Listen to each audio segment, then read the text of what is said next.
Hey guys, welcome to Tech Trick Tutorials. So, how do you use Canva app for wedding invitation?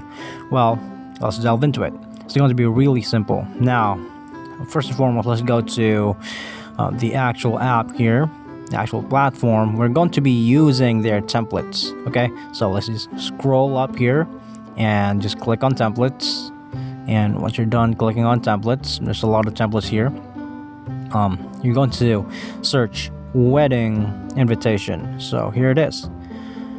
Wedding invitations, there's actually a lot here you could choose from. There's things you could buy, but there's also basically free things here.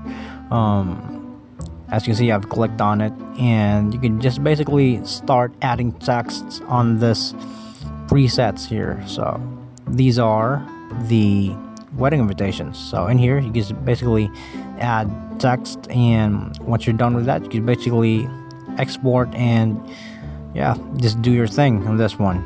So these are the presets. So thank you so much for watching Tech Trick Tutorials, and you guys have a nice day.